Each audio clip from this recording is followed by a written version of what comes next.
El mensaje de Hanukkah es, como todos ustedes saben, es totalmente espiritual. Muchas personas no logran quizás captar este mensaje espiritual de Hanukkah debido a que quizás falta de estudio, estudios sobre la historia de Hanukkah, qué pasó en Hanukkah. Pero yo creo que más que falta de estudio es debido a la misma, podemos decir, enfermedad espiritual de la que hablamos en parashiot anteriores. O sea, la enfermedad que agobiaba a los Bené Israel en Egipto. La enfermedad que nos agobia a todos mientras estamos en el exilio. Me refiero a la enfermedad espiritual.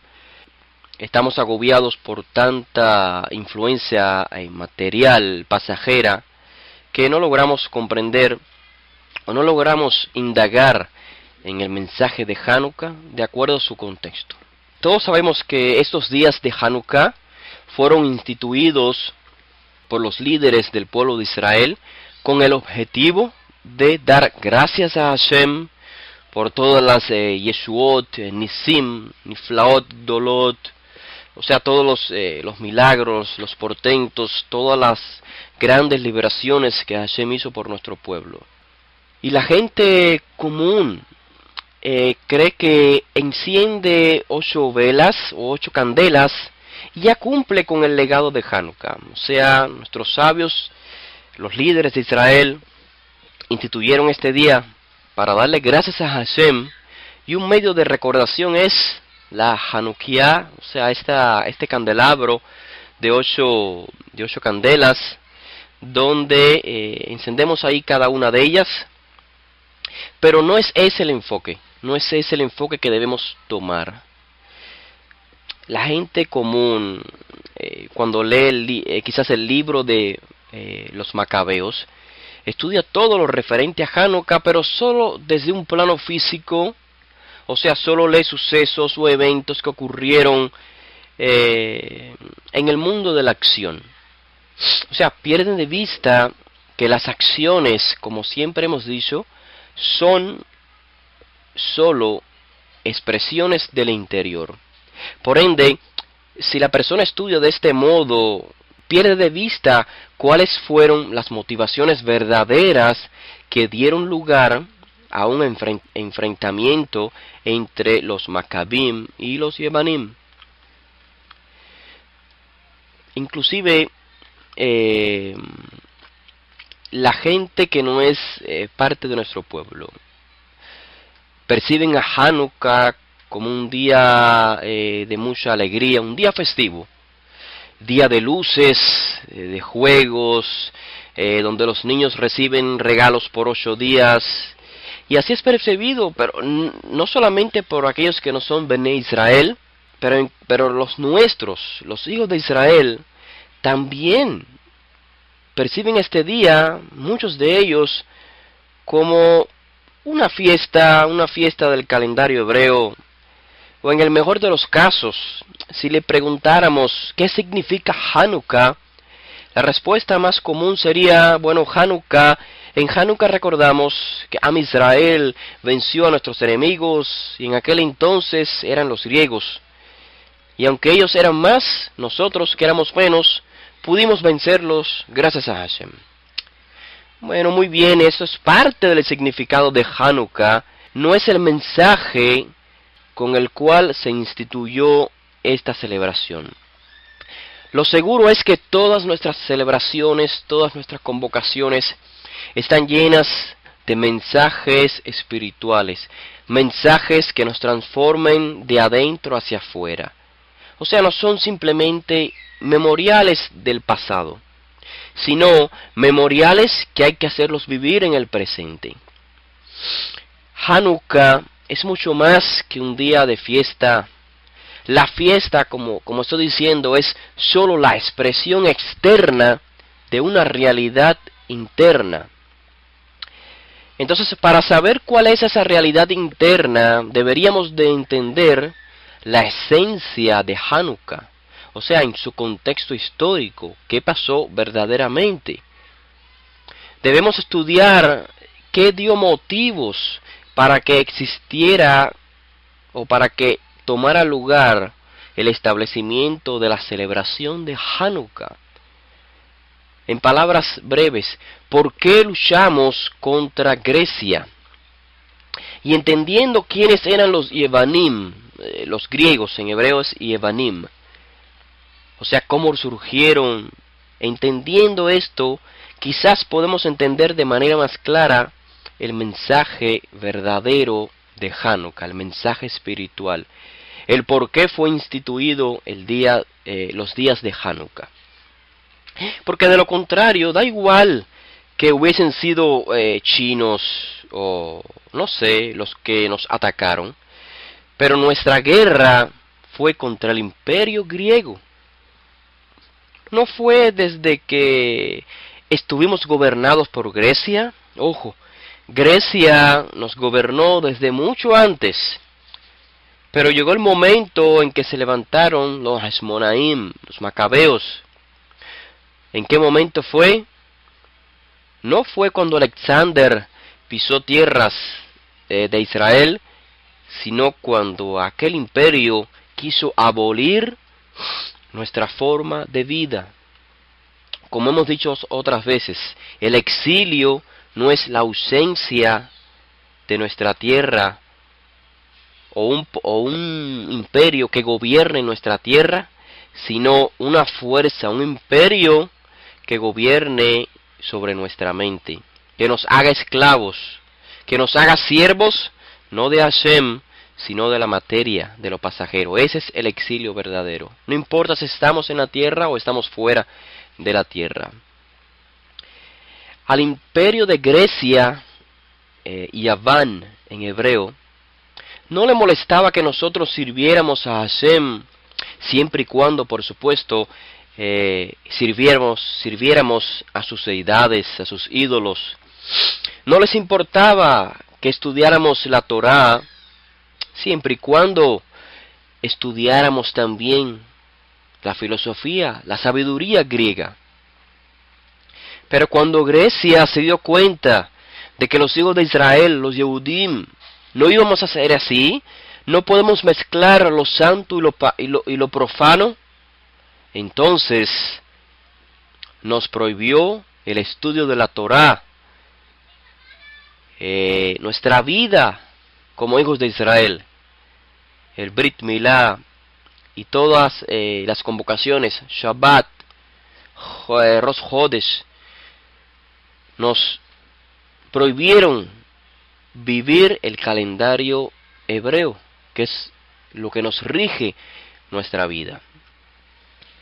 Pero para comprender todo esto de manera más profundo, vamos a ir poco a poco entendiendo a través de la historia cómo se desarrolló todo esto, o sea, cómo llegamos hasta este momento en que se nos prohibió poder vivir como hebreos, y en ese momento fue cuando se levantaron los Kohanim.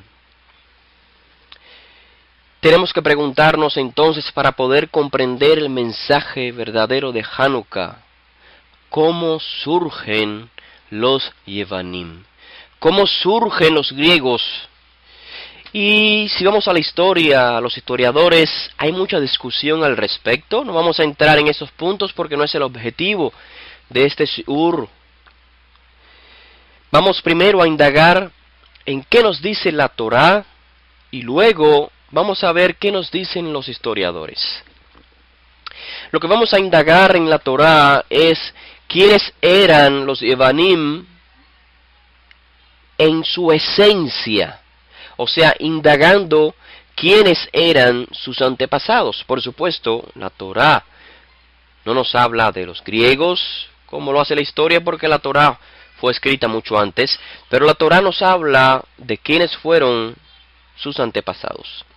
Y por supuesto, la Torá como un libro espiritual, un libro que trasciende las épocas, nos da el mensaje eterno, en este caso de quiénes son los Yevanim, quién es Yaván, quién es Grecia. Leemos en el libro de Bereshit, en referencia a los tres hijos de Noaj, o sea Noé, en el capítulo 6, recuerdan que Noaj tuvo a 3 hijos, Shem, Ham y Yafet. Shem, Ham y Yafet. De Shem, o Sem en español, descienden los hijos de Israel. Y de Yafet desciende Yaván, o sea, los Yevanim, los griegos. Esto está documentado en el capítulo 10 del libro de Bereshit, o para ser más exacto, capítulo 10 y versículo 32, se dice que Yaván, o sea, Grecia, es descendiente de Yafet. Como sabemos, como hemos hablado en diferentes ocasiones, cada nombre, cada título que la Torá usa para describir a una persona, a una entidad, es con el fin de describir su esencia. ¿Quién es? Shem equivale, o sea, el término hebreo Shem, como todos sabemos, significa básicamente nombre, pero más que nombre significa también identidad. Shem en hebreo es el término para nombre, identidad o fama. Como lo indica la palabra misma, Shem, o sea, la identidad, se refiere a la realidad de quien uno mismo es. O sea, cada nombre que cada persona tiene es la esencia de quien él mismo es. Por supuesto, estamos hablando en el mundo hebreo, que los nombres tienen significados. Y es en ese mismo sentido que los descendientes de Shem llevan esta realidad o esta esencia de Shem. O sea, los Bene Israel, los Yehudim, somos aquellos que nos enfocamos en la búsqueda de la realidad porque esa es nuestra esencia. Somos Shem. Cada hijo de Israel tiene esa misión, ese destino. Buscar quién es. Somos una chispa, cada hijo de Israel, somos una chispa de Hashem. Y por eso nuestra realidad, nuestra esencia, está en el mundo espiritual y no en el mundo material. O sea, no somos lo que perciben nuestros ojos, o sea, lo exterior, sino que somos, o sea, nuestra realidad está interna. Porque la realidad exterior es variable, pero la realidad interna es una sola. Y esa es la que somos y esa es la que buscamos. Pero, ¿quiénes son los descendientes de Yafet? ¿Cuál es la esencia de los hijos de Yafet? Yafet viene de la raíz hebrea Yafé, Yofi. O sea, es lo bonito, la belleza, Yofi. Específicamente, el término Yafé, la belleza, hace referencia a la belleza externa. La belleza interna en hebreo es Hen, y por eso vemos nombres como Haná o Hana, Yohanan, que hablan de la belleza interna, de la gracia que Hashem encuentra dentro de la persona. Es como aquella persona que no es tan bonita, pero con la que podemos pasar un tiempo, horas y horas charlando y hablando y no nos aburrimos. ¿Por qué? Porque aunque no es bella por fuera, es bella internamente, tiene un carácter bello. Pero Yafet se refiere a lo que es Yofi, a la belleza exterior. Y es así como la Torá entonces nos enseña cuál es la esencia de los descendientes de Yafet. Y como dijimos, en Bereshit se nos dice que Yaván, los Yevanim, los griegos, son descendientes de Yafet. Así que, específicamente, Yafet, en esencia, es la proyección o el énfasis en lo pasajero, en la belleza externa. Están orientados en la belleza física, en lo que no tiene sentido de eternidad, en la materia. Y es por esto que recordamos las palabras del poeta, del ilustre poeta español de Toledo, Rabbi Yehuda Halevi, y cito sus palabras. Dice Yehuda Halevi: mira con mucho cuidado, evita las trampas y las espinas. No te dejes confundir por la sabiduría de los griegos, por la filosofía, pues esta da muchas flores, pero lleva ningún fruto. Esta es la esencia de Grecia, descendiente de Jafet. Yaván, Grecia, viene de la raíz Yavén. Yavén significa el lodo, el fango, es decir, la falta de estabilidad, la falta de solidez, de firmeza. ¿Por qué? Porque el lodo, el fango, es la mezcla de dos opuestos, del agua y de la tierra, de lo sólido y de lo blando. Todo puede ser muy hermoso a primera vista, pero al final es pasajero, no tiene sentido de continuidad. Y recordamos la mashal que Rabbeinu Yehoshua nos enseña sobre cuáles son las simientes donde construimos nuestra casa, nuestra vida, nuestra percepción de la vida, sobre qué está construida. Sobre la roca o sobre la tierra. Porque cuando viene el agua con la roca no pasa nada, permanecemos. Pero cuando ese fango, esa arena, se va, es pasajero. Esto es Yaván. Yaván no tiene solidez, no tiene firmeza. Y esto es lo que la Torá nos proyecta entonces de Yaván. Falta de solidez, falta de estabilidad. Y esta opinión es confirmada por la historia. O sea, los historiadores, cuando leemos los libros que nos hablan de Grecia, del imperio de Grecia, se proyecta el mismo mensaje.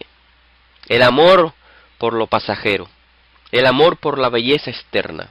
Los historiadores nos narran que aunque ya Yaván, o sea Grecia ya existía, los griegos existían, fue hasta los años 600 antes de la era común, por supuesto, donde Yaván, o sea Grecia, comienza a levantarse como un imperio. Y esto ocasionó tanto impacto, o sea, fue tan rápido el crecimiento de Grecia, que en menos de 200 años, o sea, ya en los 400, Grecia destruye el imperio persa. Recuerden que los Bené Israel se encontraban, habían sido tomados, exiliados, primero por Babilonia, y luego los persas invaden a Babilonia, y los Bené Israel vivieron todo aquello ya para el siglo IV. Son los persas los que permiten a los Bené Israel retornar a la tierra y construir el Beit HaMikdash y reconstruir a Jerusalén. Pues bien, ahora es el Malhut Yaván, el reino de Yaván, el imperio de Yaván, el que destruye a Persa. Y cuando Israel había ya sido exiliado del imperio Babel, como dije, por Nebuchadnezzar, y pasar todas aquellas penurias, inclusive con el imperio persa, que aunque no fue tan fuerte como fue el imperio de Babel, también fue un momento difícil. Fue gracias al descendiente de Esther, uno de los Daríos, que permitió regresar a la tierra. Aún así, Israel tuvo entonces que experimentar, bajo el liderazgo de Alexander el Grande, un nuevo régimen, un nuevo imperio, que se encargaría, a diferencia de los otros imperios, no solo de tomar la tierra, sino de dispersar la cultura griega en todo el mundo. Este afán por la belleza, este afán desmesurado por la belleza.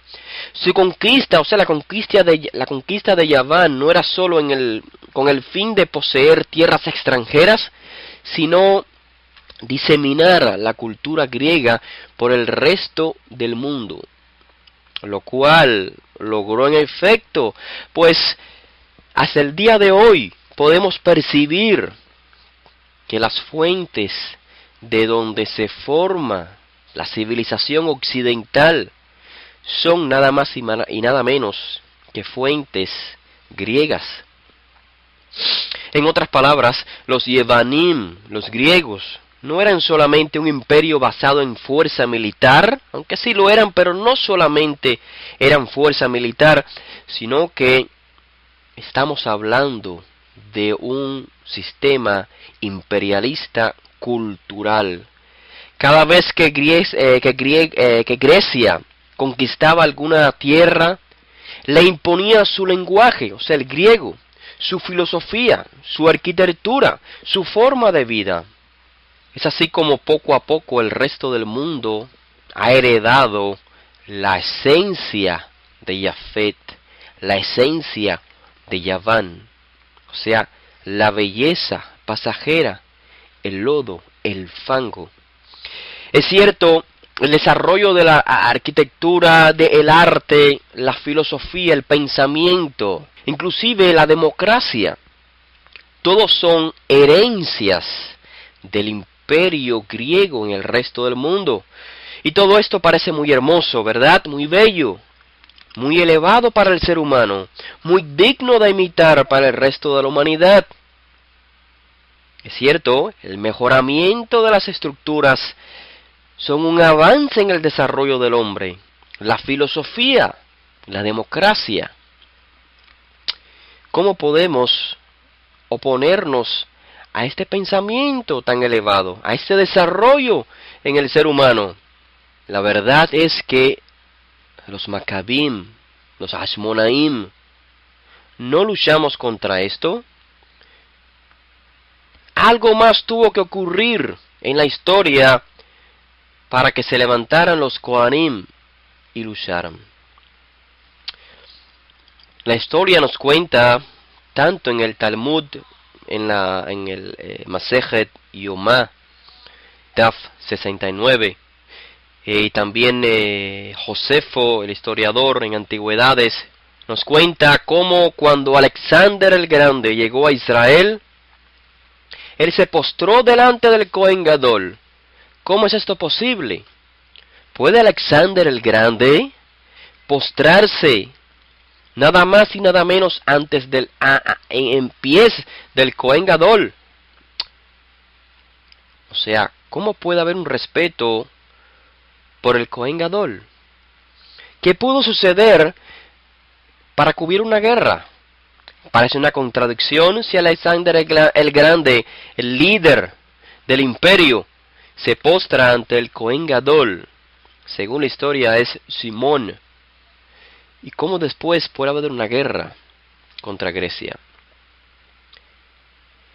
Al principio fue así.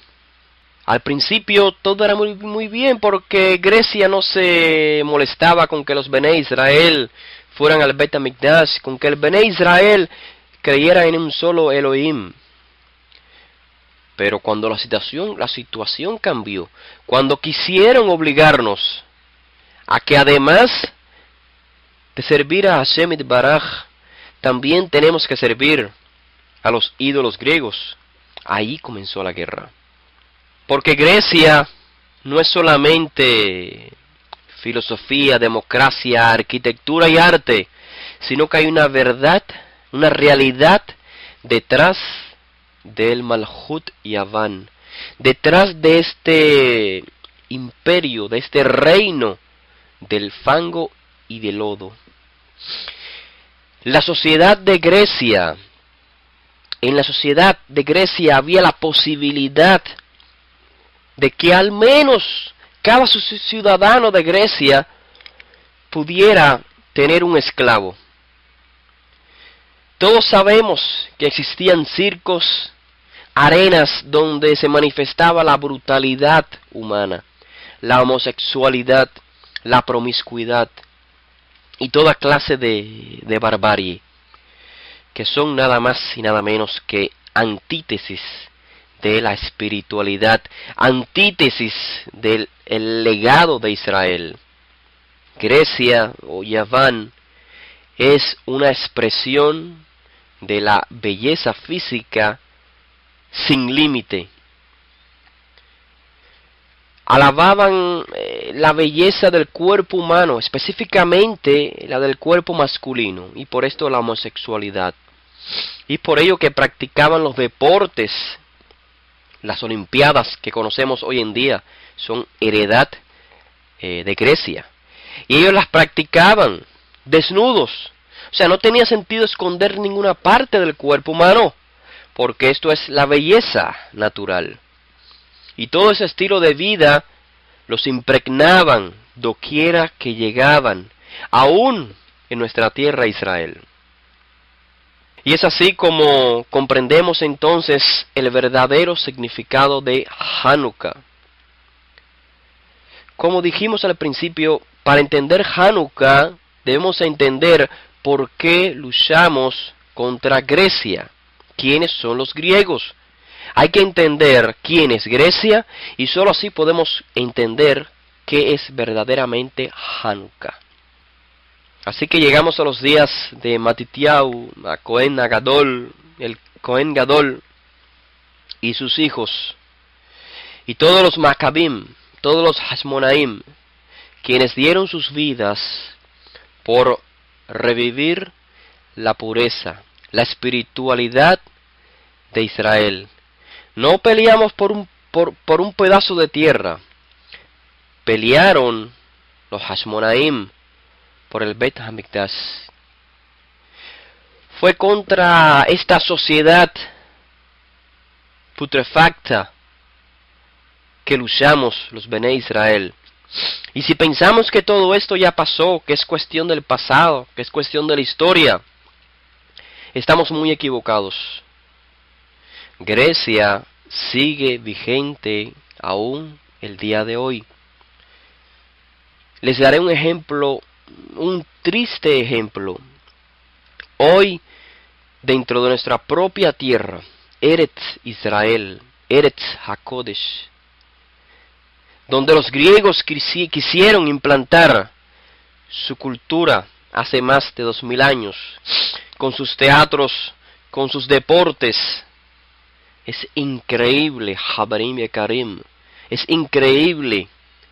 Pero existen en Eretz Israel asociaciones israelitas que practican el deporte, y no es el punto que practiquen el deporte, porque es un pasatiempo, sino que estas asociaciones llevan por nombre, por título, Maccabí. ¿Cómo puede ser esto posible? ¿Cómo usar el nombre de los mártires con motivos opuestos a los mártires? Definitivamente, quienes usan estos títulos para sus asociaciones deportivas no tienen ni la menor idea de qué significa Hanukkah, de cuántos hombres de Israel, incluyendo a Sadikim, personas que se dedican al estudio de la Torah y a la vida de la Torah, murieron al Kiddush Hashem por no practicar estos deportes. Y hoy, de asociaciones en Israel llevan el título de ellos.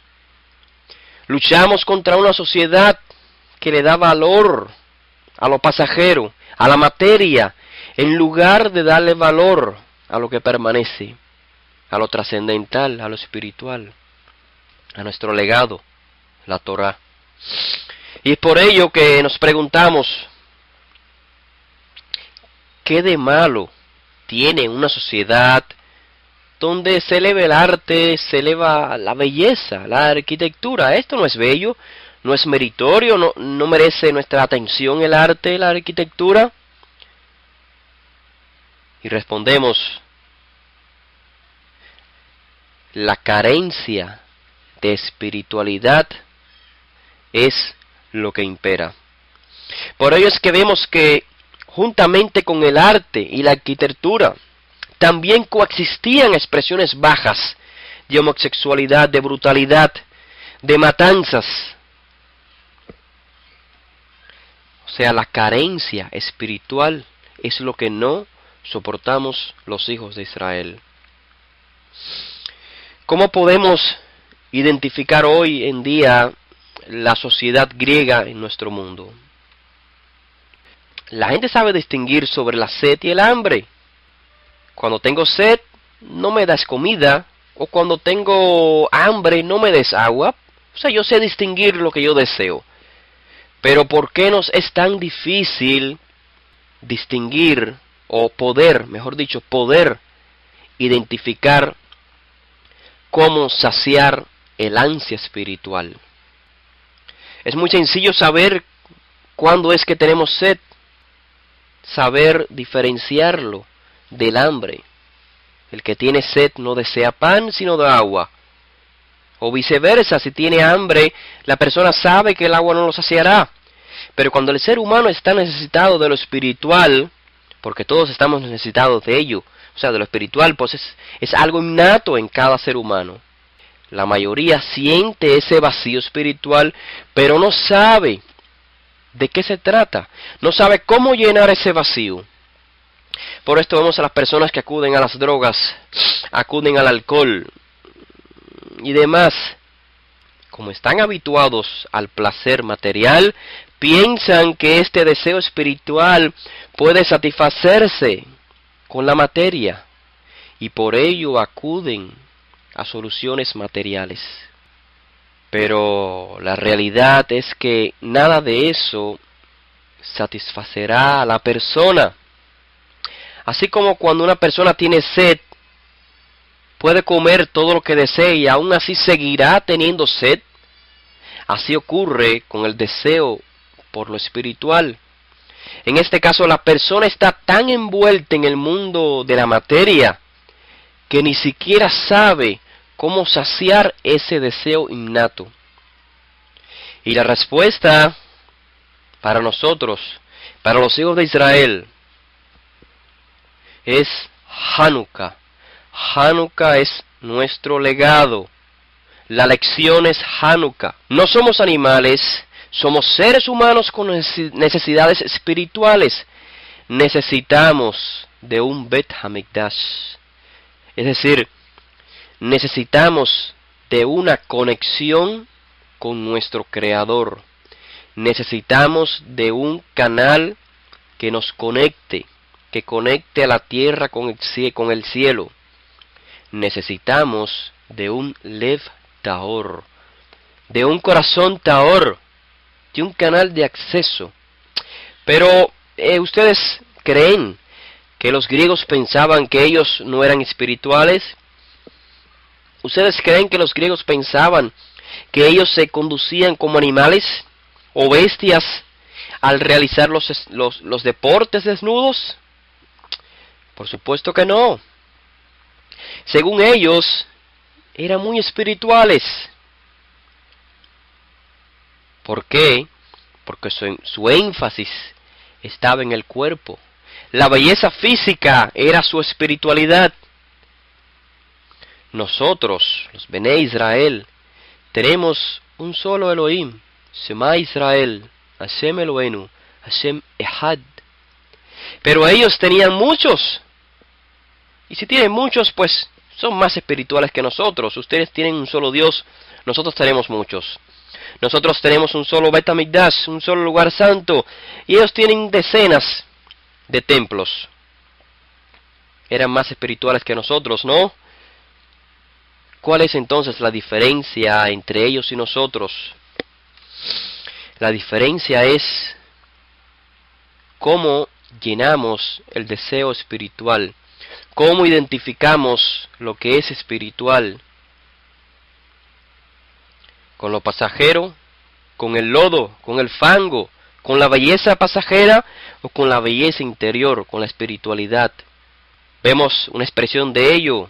El Bet Hamikdash de David sí era hermoso, sí era bello, pero el énfasis estaba adentro. De hecho, la construcción del Mishkan fue de adentro hacia afuera. todo en el Mishkan, en el tabernáculo, era oro por dentro, no necesariamente oro por fuera. Sin embargo, vemos la construcción de Herodes, que es basada en principios griegos, grecorromanos. Vemos que hay una belleza exterior extrema, porque ese es la espiritualidad de Yaván.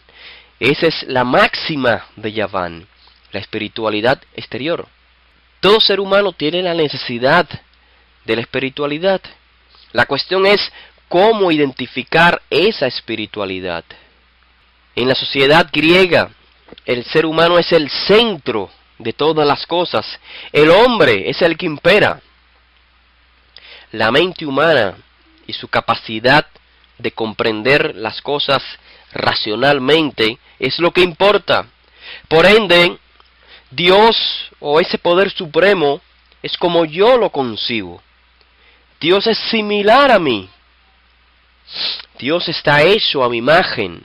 Dios es como un ser humano con poderes sobrenaturales. En lugar del ser humano ser hecho a la imagen del Creador, el Creador es a mi imagen. Y por ello vemos que los dioses en la mitología griega actuaban como humanos, se enamoraban, tenían hijos, etc. Para Israel existe el principio como es arriba, es abajo. Para Yaván, para Grecia, el principio es a la inversa. Como es abajo, es arriba. La espiritualidad está en la materia, en la belleza exterior.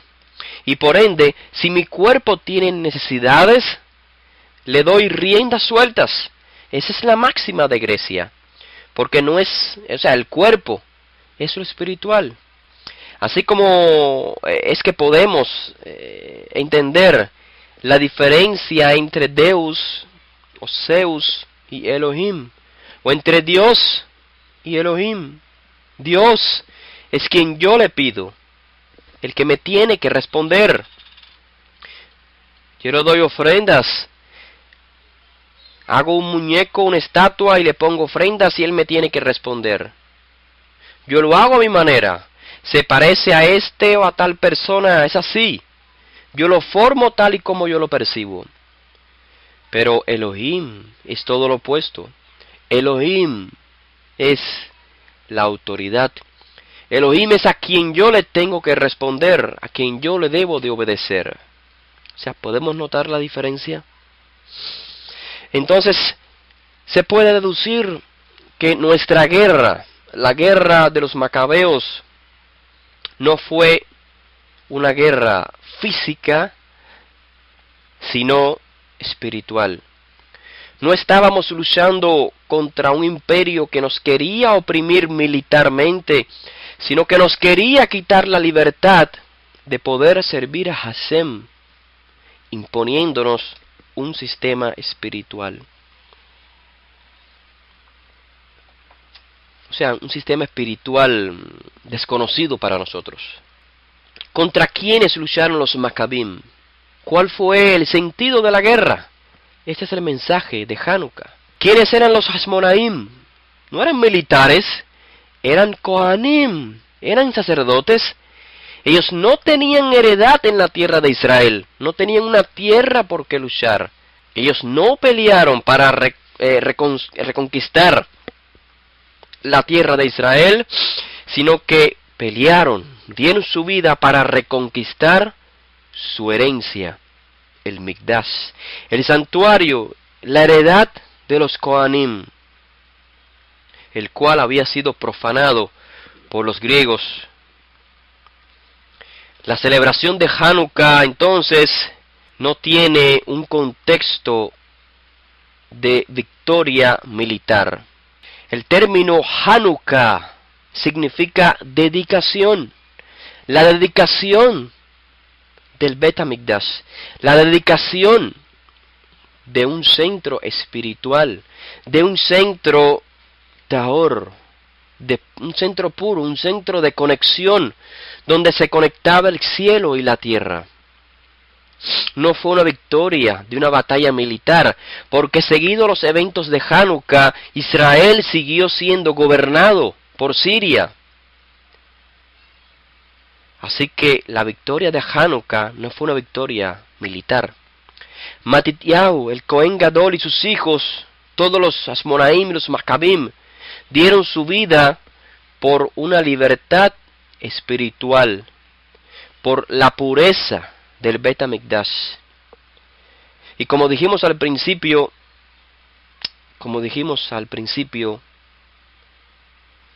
Hanukkah, dedicación. La dedicación del Bet HaMikdash, la dedicación de un centro espiritual. Esto es lo que tenemos, este es el mensaje de Hanukkah que tenemos que revivir en nuestros días. No la victoria contra un ejército militar. El Bet HaMikdash significa la pureza, el contacto directo con el Creador. La búsqueda de la voluntad de Hashem en lugar de la voluntad del hombre.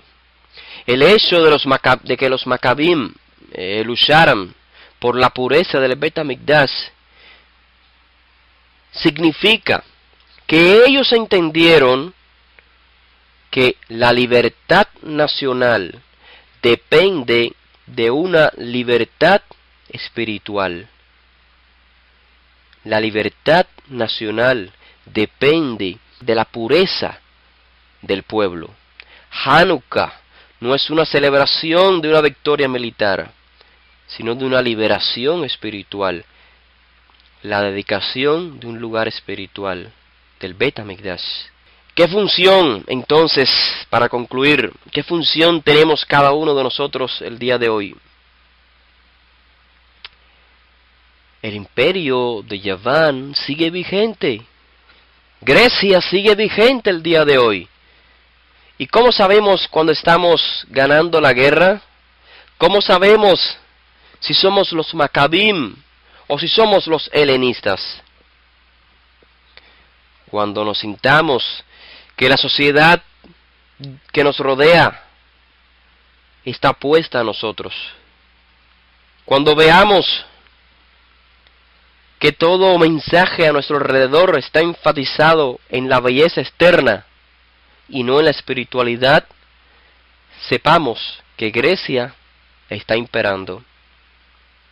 Cuando sintamos una necesidad espiritual, en lugar de decir, voy a pasar el tiempo con mis amigos, voy al cine, voy al teatro, voy a ver los deportes, voy a ver el partido de fútbol, digamos, voy a la yeshivá, voy a estudiar Torah con mi familia. A partir de hoy, voy a actuar con justicia, con equidad, con bondad. Voy a hacer obras de altruismo. Voy con mis hijos al Bet Knesset. Es así como nos convertimos entonces en los Maccabim. Cuando luchamos por los principios espirituales en nuestro siglo, en nuestra era presente, es así como reconstruimos el Bet HaMikdash que cada uno tenemos dentro de nosotros, realizando una verdadera Hanukkat Habayit, una verdadera dedicación de nuestra casa, de nuestro cuerpo, dedicando nuestra vida al servicio divino, a una vida altruista, a una vida de equidad, de justicia, de bondad. Que Hashem nos ayude a poder ver en estos 8 días la menorá, la Hanukkah, ardiendo en nuestros corazones. Que cada luz que encendamos se encienda también en nuestros corazones, en un lev tahor, en un corazón que desea hacer obras de tzedakah, de gemilut hasadim. Y es por eso que aparte de usar aceite y de otras tradiciones que usamos en Hanukkah, sobre todo encendemos la Hanukkah. O sea, encendemos una luz de espiritualidad. ¿Cuál es el milagro entonces de Hanukkah en nuestros días? Ya hablamos en otras charlas de qué significan los nisim, niflaot, otot, los milagros. Cosas que no ocurren continuamente, todos los días sale el sol, todos los días, Baruch Hashem, podemos respirar, y todos los días son maravillosos, pero cuando decimos nisim, milagros, nos referimos a cosas que no ocurren todos los días. El milagro, el nes, es que se encienda la neshama que cada uno de los Bnei Israel tenemos, que anhelemos la teshuvah, que anhelemos el retorno genuino a Hashem Itbaraj, que abandonemos el exceso del deseo por lo material, por lo pasajero, por lo que no tiene sentido de eternidad, que amemos más el estudio de la Torah, con el objetivo, por supuesto, de vivir la Torah, de vivir la voluntad de Hashem. Hanukkah es la búsqueda y la lucha por la verdad, no una verdad pasajera, la verdad espiritual, la verdad con esencia espiritual. Y es por esto que el Mashiach, y con esto finalizo la noche de hoy, cuando en los escritos de los primeros discípulos se nos narra que Yoshua estaba en el Bet HaMikdash, precisamente en la época de Hanukkah. El contexto en que el texto nos presenta a Yoshua en Hanukkah es muy interesante. Es muy interesante. El contexto es mesiánico totalmente. O sea, Yoshua se presenta como el Melech Israel, como el rey de Israel, como el Mashiach.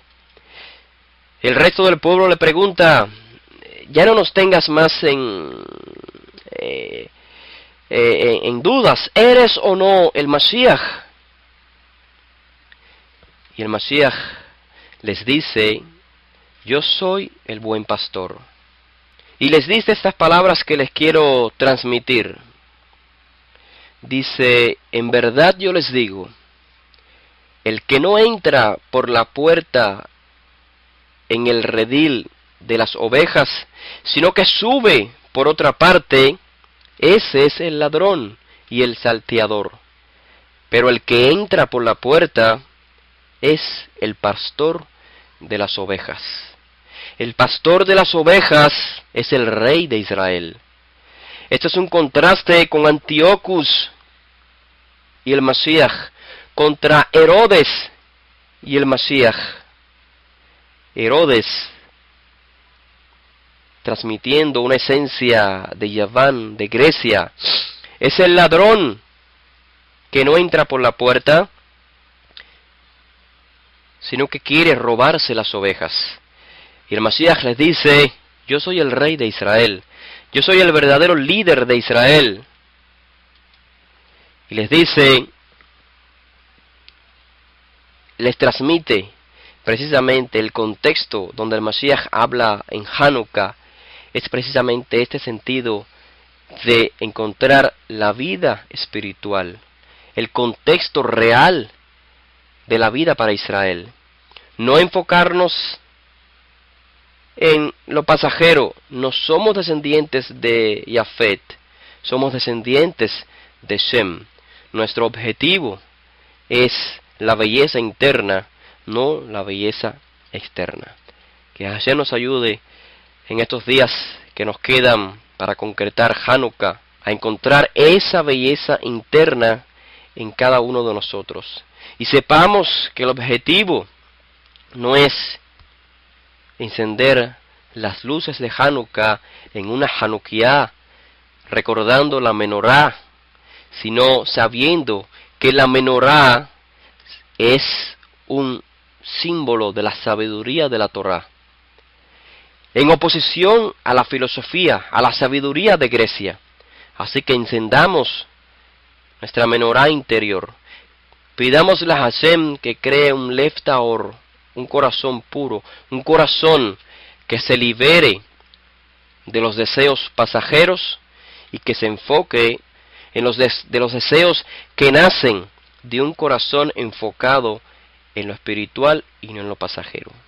Gracias a todos por estar acá presentes.